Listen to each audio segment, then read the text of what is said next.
Now, what is homogeneous coordinate system? Homogeneous coordinate system is nothing, it's just a transformation one form to another form. अगर हम बात करें कि एक form से किसी अदर फॉर्म में, है ना भाई, माइक बंद कर लो, मेरे को दूसरे का हॉर्न नहीं सुनना। मतलब हम क्या कर रहे हैं, एक फॉर्म से दूसरे फॉर्म में ट्रांसफर करना चाह रहे हैं किसी भी चीज को, ठीक है। होमोजीनियस कोऑर्डिनेट सिस्टम के दो पार्ट होते हैं जनरली, क्या होता है कि स्केलिंग होता है, दूसरा क्या होता है, रोटेशन होता है। अब स्केलिंग करना भी क्या हो गया भाई, किसी भी चीज की स्केलिंग करना, this is also called a transformation. Transform करना, जैसे भाई कोई भी एक प्रोटोटाइप हमने बनाया और उसका हमको छोटा प्रोटोटाइप चाहिए, तो क्या हो गया, ट्रांसफॉर्म हो गया, उसकी स्केलिंग हो गई कि एक जो बड़ा फॉर्म था वो छोटा हो गया। जैसा कि हम पिक्चरों में पहले देखते थे, धारावाहिक में अचानक से अपना कद क्या कर लेता था, बड़ा कर लेता था, या करता था और बड़ा हो जाता था, फिर अचानक से छोटा हो जाता था कोई भी, है ना। हनुमान जी को देखा होगा आपने, बड़े होते अपना आकार बड़ा करना और उसको छोटा करना, that is called transformation.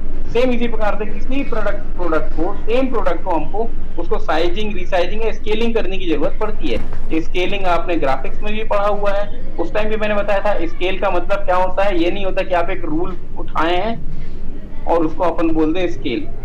Scale मतलब स्केल किसी प्रकार का ratio, it is a ratio, ये एक प्रकार का रेशियो, मतलब आरएफ की वैल्यू, आरएफ की डेफिनेशन कितनों को याद है, आरएफ याद है, it is a representative factor. Yes sir.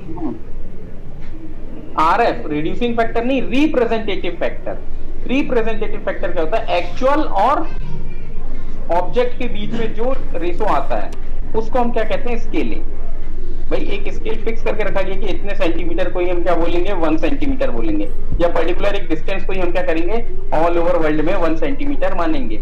ऐसा तो नहीं है ना कि आपने स्कूल का 1 सेंटीमीटर और कॉलेज का 1 सेंटीमीटर में डिफरेंस आ गया, और डिस्टेंस में अभी भी वही डिस्टेंस है जो स्कूल में था, जो कॉलेज में है ना। तो एक पर्टिकुलर डिस्टेंस को हमने सेंटीमीटर बोला है, पर्टिकुलर डिस्टेंस को मीटर बोला हुआ है। इसी प्रकार से अपन ने एक डिस्टेंस हमने फिक्स कर रखी है। तो स्केलिंग भी क्या है, वही है। यहाँ पर हमने एक पर्टिकुलर ऑब्जेक्ट है, उस ऑब्जेक्ट के अकॉर्डिंग अब हमने जिस स्केल पे बनाया, सपोज किसी स्केल पे हमने ऑब्जेक्ट को बनाया, अब हमको क्या चाहिए, उसका स्केल कम करना है। तो पूरी ड्राइंग को तो हम कम नहीं कर सकते, तो हम लोग क्या करते हैं, यहाँ पर स्केलिंग ले लेते हैं। ऑटोकैड में हम लोग क्या करते हैं, स्केलिंग कर देते हैं।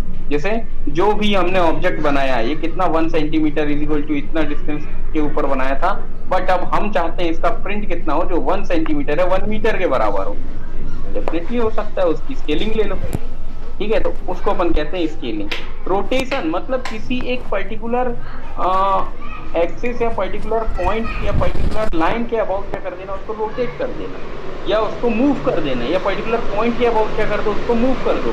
तो सर्कुलर पॉइंट पे अगर वो मूव हो रहा है, मतलब है ना, किसी भी पॉइंट को आप फिक्स करो और उस फिक्स पॉइंट के अबाउट क्या कर दो, पूरे डायग्राम को क्या कर दो, मूव कर दो, तो वो 100% वो क्या होगा, रोटेट होगा। ठीक, आप किसी भी चीज को रोटेशन और तो जरूरी सर्कुलर तो होगा ही होगा, लेकिन अब पूरे लैपटॉप को उठा के मैं आरती की तरह गोल गोल घुमा दूँ तो उसको रोटेशन नहीं बोलेंगे अपन, है ना। आपने आरती भी घुमाई होगी, तो भाई आरती की खाली देखो क्या होती है, उसको ऐड की वो सीधी रहती है, वो गोल घूम रही है, लेकिन किसी एक एक्सिस के अबाउट नहीं गोल घूम रही, फ्री गोल घूम रही है, फ्री बॉडी हो गई, फ्री बॉडी गोल घूम रही है, उसको नहीं बोलेंगे हम लोग।